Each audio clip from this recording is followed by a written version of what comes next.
बोलो शंकर भगवान की जय हुई।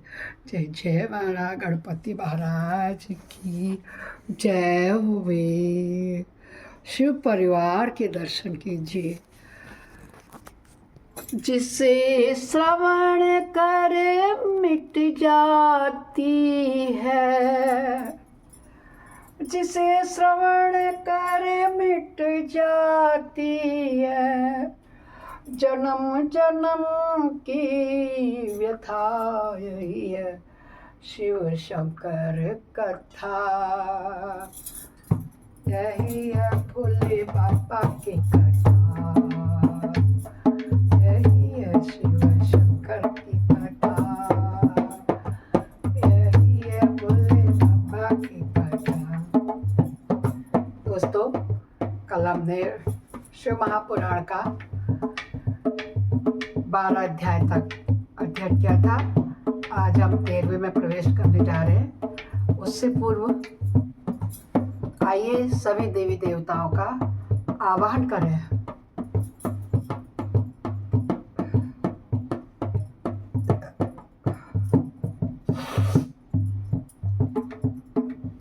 गजाननं भूतगणाद सेवितं कत्पित्त जम्बुफल चारु भक्षणम् उमासुतं शोक विनाशकारकं मामि विघ्नेश्वर पाद पंकजम् नीलाम्बुश्यामल कोमलांगं सीता समारोपितवांभागं पाणो महासायक चारुचापं नमामि रामं रघुवंशनाथम्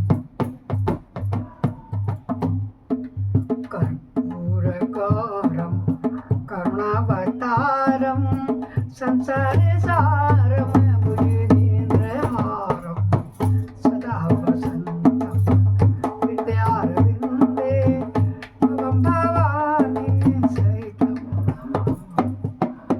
त्वमेव माता च पिता त्वमेव बन्धुश्च सखा त्वमेव विद्या द्रविणं त्वमेव सर्वं मम देव देवा। गुरुर्ब्रह्मा गुरुर्विष्णु गुरुर्देव महेश्वर गुरु साक्षात् परब्रह्म तस्मै श्री गुरुवे नमः। आनंदी आनंद कर सब संकट दूर, जो सेवक शरण पड़े सदा रहे भरपूर। क्योंकि तुम दाता हम मांगता, दिया तुम्हारी खाए। तुम ऐसी जगदाता माता, छोड़ तुम्हें और किस दर जाए। सदा भवानी दायिनी सिद्धि करे गणेश, पंचदेव रक्षा करे ब्रह्मा विष्णु महेश। सर्वे भवन्तु सुखिनः सर्वे सन्तु निरामयाः सर्वे भद्राणि पश्यन्तु मा कश्चित् दुःखभाग् भवेत्। बोलो हर हर हर महादेव। आज सोमवार है दोस्तों, जिसने पंचाक्षर का जप कर लिया उसको सभी कष्टों से पापों से मुक्ति मिल जाएगी। नमः शिवाय ओम नमः शिवाय ओम नमः शिवाय ओम नमः शिवाय ओम नमः शिवाय नमः शिवाय ओम नमः शिवाय। आइए हम अपने शिव महापुराण की कथा में प्रवेश करते हैं। आप सभी लोगों का बहुत बहुत धन्यवाद। समय से उपस्थित हो जाते हैं आप लोग, पूरा देखते हैं, शेयर करते हैं। उसके लिए शंकर भगवान जी आप पर अवश्य जरूर कृपा करेंगे, अवश्य करेंगे। क्योंकि इस कलयुग में भक्ति का प्रचार करने का ज़्यादा महत्व है। जितना कथा पठन पाठन का श्रवण किया जाता है, उतना ही अच्छा होता है। आज हम 13वें अध्याय में प्रवेश करके 18वें अध्याय तक अध्ययन करेंगे। बड़ी श्रद्धा और भक्ति से बोलिए हर हर हर महादेव। शिवा का अपने महल से गणेश को उत्पन्न करके द्वारपाल पर नियुक्त करना। गणेश द्वारा शिवजी के रोके जाने पर भी उनके शिवगुणों के साथ भयंकर संग्राम करना। शिवजी द्वारा गणेश का सिर छेदन करना। कुपित हुई शिवा का शक्तियों को उत्पन्न करना और उनके द्वारा प्रलय मचाना। देवताओं और ऋषियों का स्तवन कर पार्वती को प्रसन्न करना। उनके द्वारा पुत्र को जिलाए जाने की बात कही जाने पर शिवजी के आज्ञानुसार हाथी का सिर ला करके लाना और उसे गणेश जी के धड़ के साथ जोड़कर जीवित कर देना। बोलो शंकर भगवान की जय। इतनी सारी कथाएं आज अध्याय 13 से 18 तक हमें पढ़नी है। बड़ी श्रद्धा भक्ति से देखने की जरूरत नहीं है, कानों से सुनिएगा। सोते वक्त, रेस्ट करते वक्त घर में मंदिर में से लगा दीजिए। घर से सारी सकारात्मकता घर में रहेंगी, नकारात्मकता वापस चली जाएंगी। बोलो शंकर भगवान की। सूत जी कहते हैं तारकारी कुमार के उत्तम एवं अद्भुत वृत्तांतों को सुनकर नारद जी को बड़ी प्रसन्नता हुई। उन्होंने पुनः प्रेम पूर्वक ब्रह्मा जी से पूछा। नारद जी बोले, हे देवादिदेव, आप तो शिव संबंधी ज्ञान के अथाह सागर हो। प्रजानाथ, मैंने स्वामी कार्तिकेय के सत वृत्तांत को जो अमृत से भी उत्तम है सुन लिया। अब गणेश का उत्तम चरित्र सुनना चाहता हूँ। कार्तिकेय का तो सुन लिया, अब गणेश जी का सुनाओ। सबको पता है, सब जानते हैं, फिर भी यह ऐसी कथा है, महात्म है कि बार बार जितना प्रकरण करोगे उतना ही कुछ न कुछ आत्मसात होगा। आप उनका जन्म वृत्तांत तथा दिव्य चरित्र जो संपूर्ण मंगलों के लिए भी मंगल स्वरूप है वर्णन कीजिए। तो सूत जी महाराज कहते हैं, हे महामुनि, नारद का ऐसा वचन सुनकर ब्रह्मा जी का मन हर्ष से गदगद हो गया। वे शिव जी का स्मरण करके बोले। ब्रह्मा जी ने कहा, हे नारद, पहले जो मैंने विधि पूर्वक गणेश की उत्पत्ति का वर्णन किया था कि शनि की दृष्टि पड़ने से गणेश का मस्तक कट गया था, तब उस पर हाथी का मुख लगा दिया गया था, वह तो कल्पांतर की कथा है। अब श्वेत कल्प में घटित हुई गणेश जी की जन्म कथा का वर्णन सुनो, जिसमें कपाल शंकर से ही उनका मस्तक काट दिया गया था। मुने, इस विषय में तुम्हें संदेह नहीं करना चाहिए, क्योंकि भगवान शंभु कल्याणकारी सृष्टिकर्ता और सबके स्वामी हैं। वे ही सगुण और निर्गुण भी है। उन्हीं की लीला से सारे विश्व की सृष्टि, रक्षा और विनाश होता है। मुनि श्रेष्ठ, अब प्रस्तुत विषय को आदरपूर्वक श्रवण करो। एक समय पार्वती जी की जया विजया नाम की सखिया उनके पास आकर विचार करने लगी। सखी सभी गुण रुद्र के गुणों के साथ नंदी, भृंगी आदि जो भी हमारे, वे भी शिव के आज्ञा पालन में तत्पर रहते थे। जो असंख्य प्रथम गण हैं उनमें भी हमारा कोई नहीं है। वे सभी शिव आज्ञा पारायण हमारे द्वार पर खड़े थे। यद्यपि वे सभी हमारे भी है, तथापि उनसे हमारा मन नहीं लगता। अतः पाप रहित आपको भी हमारे लिए एक गण की रचना करनी चाहिए। बोलो शंकर भगवान की जय हो। जब ऐसा कहा पार्वती जी से जया विजय सखियों ने, तो हे मुने, जब सखियों ने पार्वती जी से सुंदर वचन कहा, तब उन्होंने उसे हितकारक माना और ऐसा विचार करने के विचार भी किया। तदंतर किसी समय जब पार्वती जी स्नान कर रही थी, तब सदाशिव नंदी को डरा धमका करके घर के भीतर चले आए। शंकर जी को आते देख करके स्नान करती हुई जगत जननी पार्वती उठकर खड़ी हो गई। उस समय उनकी बड़ी लज्जा आई, वे आश्चर्यचकित हो गई। उस अवसर पर उन्होंने सखियों के वचन को हितकारक तथा सुप्रद माना कि एक रचना और करो। उस समय ऐसी घटना घटित होने पर परमाया परमेश्वरी शिवपत्नी पार्वती ने मन मन विचार सकिया कि मेरा कोई एक ऐसा सेवक होना चाहिए जो परम शुभ कार्य कुशल और मेरी आज्ञा में तत्पर रहने वालों, उससे तनिक भी विचलित होने वाला न हो।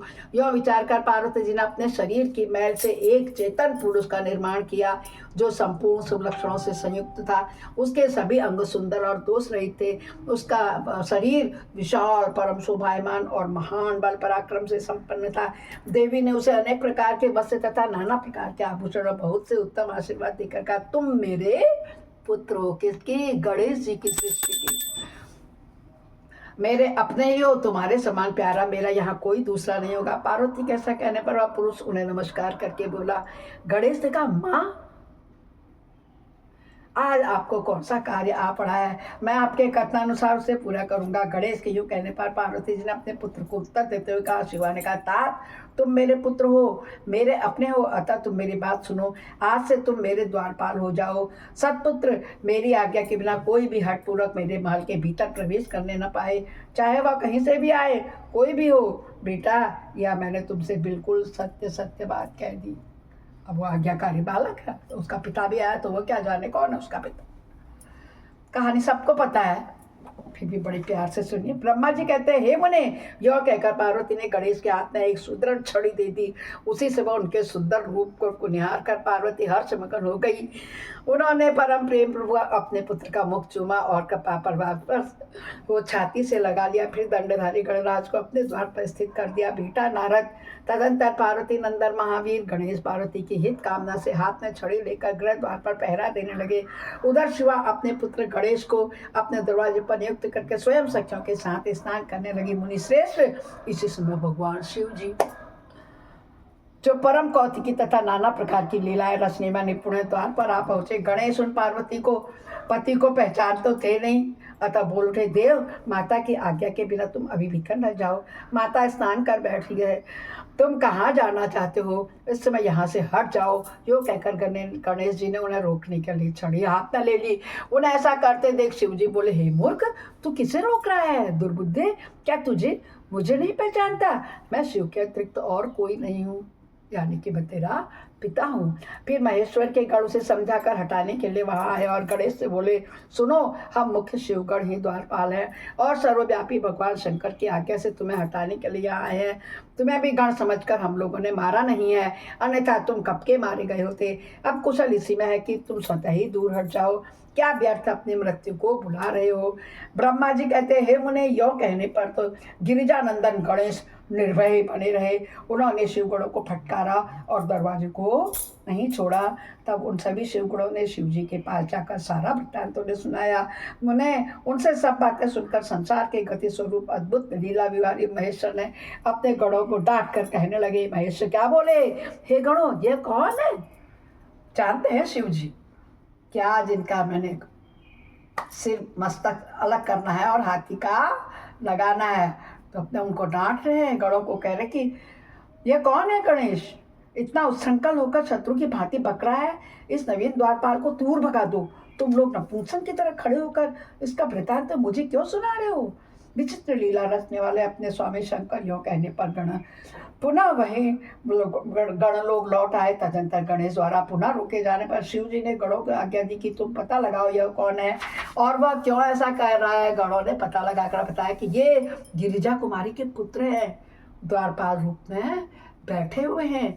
तब लीला रूप शंकर ने विचित्र लीला करनी चाहिए तथा अपने गणों का गर्व भी गलित करना चाहे, इसलिए गणों को तथा देवताओं को बुलाकर गणेश जी से भीषण युद्ध करवाया, पर वे कोई भी गणेश को पराजित ना कर सके। तब स्वयं शूलपाणी महेश्वर आए।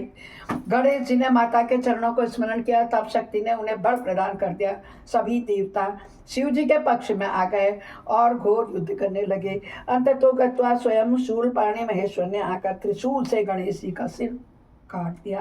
तब यह समाचार सुनकर पार्वती जी को जब मिला तो वे क्रुद्ध हो गई और बहुत सी शक्तियों को उत्पन्न कर करके उन्हें बिना विचारे उन्हें प्रलय करने की आज्ञा दे दी। फिर तो शक्तियों के द्वारा प्रलय मचाई जाने लगी। उन शक्तियों को यह जाज्वल्य मांगते सभी दिशाओं को दग्ध से कर रहा था, जला रहा था, डरा रहा था, डालता था। उसे देखकर सभी शिवगण भयभीत हो गए और भाग कर दूर जाकर के खड़े हो गए। मुने इसी समय तुम दिव्य दर्शन नारद जी वहां आ पहुंचे। तुम्हारा वहां आने का अभिप्राय देवगणों को सुख पहुंचाना था। तब तुमने मुझ देवताओं सहित शंकर को प्रणाम करके कहा कि इस विषय में सबको मिलकर विचार करना चाहिए। तब वे सभी देवता तुझ महामाना के साथ सलाह करने लगे कि इस दुख का शमन कैसे हो सकता है। फिर उन्होंने यही निश्चय किया कि जब तक गिरिजा देवी कृपा नहीं करेंगी तब तक सुख प्राप्त नहीं होगा। बोलो गिरिजा मैया की, शिवानी की जय हो, गौरा माता पार्वती की जय हो। अब इस विषय में और विचार करना व्यर्थ है। ऐसी धारणा करके तुम्हारे सहित सभी देवता और ऋषि भगवती शिवा के निकट गए और क्रोध की शांति के लिए उन्हें प्रसन्न करने लगे। उन्होंने प्रेम पूर्वक उन्हें प्रसन्न करते हुए अनेकों स्रोतों द्वारा उनकी स्तुति करके बारंबार उनके चरणों में अभिवादन किया। फिर देवगढ़ की आज्ञा से ऋषि क्या बोले?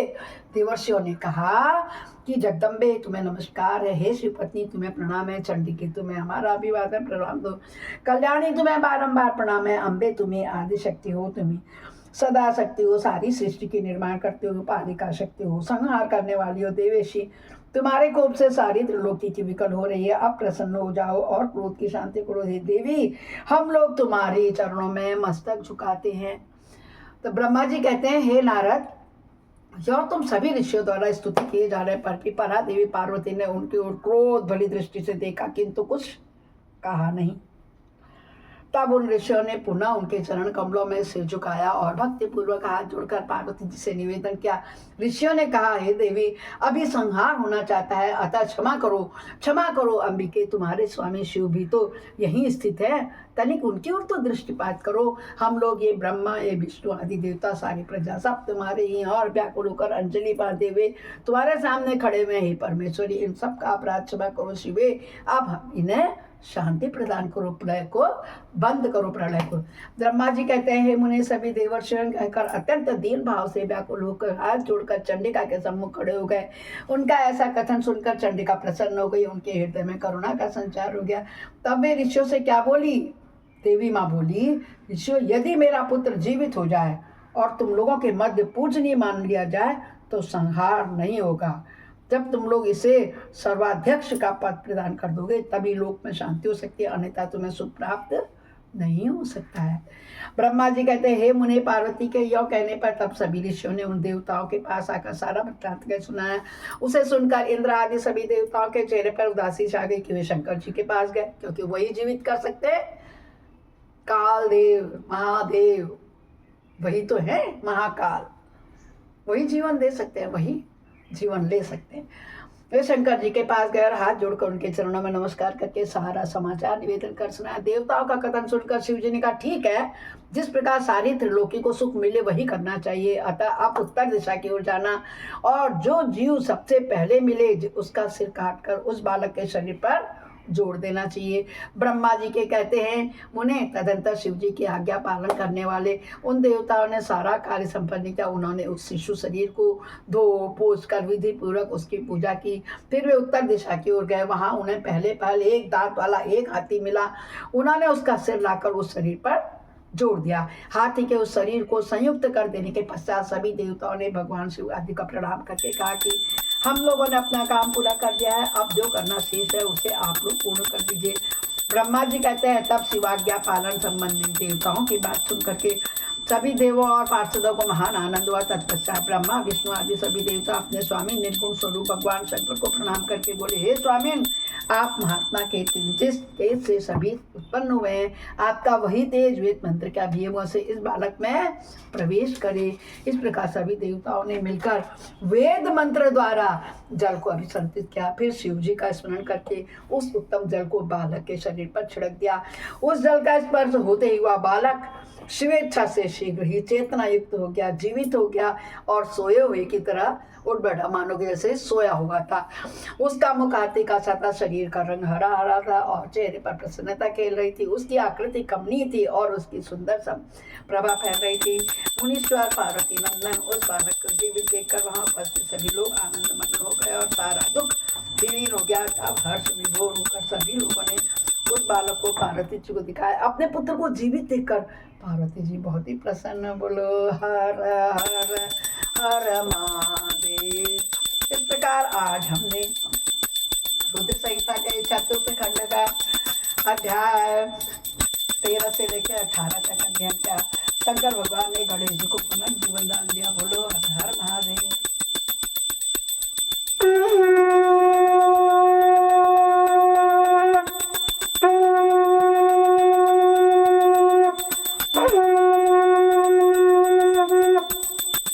अपराध सहस्राणि क्रियन्ते अनिशमया दासमिति मम त्वं क्षमस्व परमेश्वरी। आवाहनं न जानामि विसर्जनं पूजां चैव न जानामि क्षम्यतां परमेश्वर। मंत्रहीनं क्रियाहीनं भक्तिहीनं सुरेश्वर यद पूजितं मया देव परिपूर्णं तदस्मि। हर हर हर महादेव। पाप हर कष्ट हर संकट सभी दुख जिसे श्रवण कर मिट जाती है जन्म जन्म की व्यथा, यही है शिव शंकर की कथा, यही है भोले बाबा की कथा।